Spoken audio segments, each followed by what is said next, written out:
கொள்ளிடம் ஆற்று பாலத்தில் விவசாயிகள் கண்டன ஆர்ப்பாட்டத்தில் ஈடுபட்டனர். மயிலாடுதுறை மாவட்டம் சீர்காழி அருகே கொள்ளிடம் ஆற்றின் பாலத்தில் தமிழ்நாடு அனைத்து விவசாய சங்கங்களின் ஒருங்கிணைப்பு குழு தலைவர் PR பாண்டியன் தலைமையில் அனைத்து விவசாயிகள் சங்கத்தினர் கண்டன ஆர்ப்பாட்டத்தில் ஈடுபட்டனர். கொள்ளிடம் ஆற்றில் உபரி நீர் திறக்கப்பட்டதை கண்டித்தும், ராசி மணலில் அணை கட்ட வலியுறுத்தியும், கொள்ளிடம் ஆற்றில் 5 கிலோமீட்டருக்கு ஒரு தடுப்பணை அமைக்க கோரியும், வீராணம் ஏரியை தூர்வாரி நீர் கொள்ளளவை உயர்த்த வலியுறுத்தியும் முழக்கங்களை எழுப்பினர்.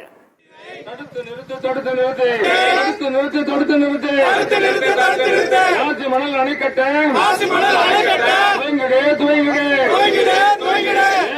அணைக்கட்டும் காவிரியில் உபரி நீரை கடல் நீக்கி செல்வதை கொள்ளிடத்தில் கடல் முகத்வாரம் 1.25 கிலோமீட்டர் அகலத்தில் விரைந்து பறந்து இருந்தது. இன்றைக்கு அது 300 மீட்டராக குறுகிவிட்டது. இதனால் வெள்ளை நீர் வடியாமல் மேல் பகுதி உடைப்பெடுக்கும் பேராவாய் ஏற்பட்டிருக்கிறது. எனவே கடலில் தூர்வாருகிற இயந்திரங்களை கொண்டு கடல் முகத்வாரத்தில் பழைய அளவில் கொள்ளிடம் ஆற்றை மறுசீரமைப்பு செய்வதற்கு தமிழ்நாடு அரசு முன்வர வேண்டும் என நாங்கள் வலியுறுத்திதான் இந்த ஆர்ப்பாட்டத்தை நடத்தியிருக்கிறோம்.